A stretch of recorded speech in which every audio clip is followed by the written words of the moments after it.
And Scott Garieri is an old friend of ours. As a matter of fact, I got him on the line. Good morning to you, Scott. Good morning. Now, it all had to do with a billboard you put up. What exactly did that billboard say? If you're going to take a knee this season, please have a ring in your hand. Which I still think is a great little ad for a jewelry store. But obviously, there are going to be people that will take umbrage, and you got some pretty serious pushback from a very small group of people. We did. We had a pastor that drove by, saw it, and put it on her Facebook that said, if you think racism isn't alive and well in Central Mass, take a look at this. Then they just started. It was one right after the other. I mean, her whole flock just came after us, full tilt, and called us every name in the book. And they said, why don't we go to his store, pretend we're going to buy a diamond ring, and then vomit all over the showcases. People really say things like that. And then it went downhill. To be fair, the vast majority of people from whom you got any feedback, it was pretty positive, or at least it was, they get it and they think it's funny.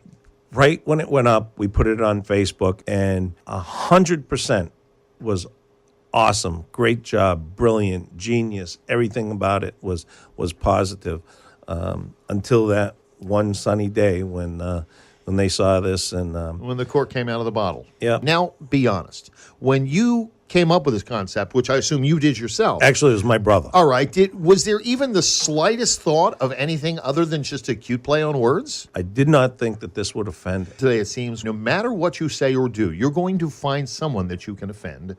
And I think it becomes more obvious with every passing day that Facebook may be a great way of being in contact with people, but it also has truly opened the door to some of the greatest discord I think the nation's ever seen. No question about that. I mean, we've seen just some of the stuff that's people have been posting on Facebook.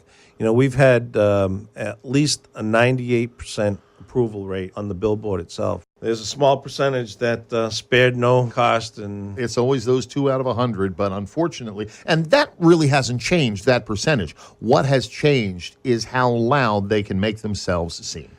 2 can scream louder than 98. Yeah, it is a very true story. Well, you know, Scott, just wanted to hear your side. It's a pleasure to have your company, and I'm going to tell you, it still makes me laugh every time I think of it. Well, thanks, Bruce. And, you know, we've had calls from literally all around the world, as far away as Australia, Alaska, Montana. One guy said, what's the billboard cost you a year? And I threw him the figure. He goes, I'll send you a check.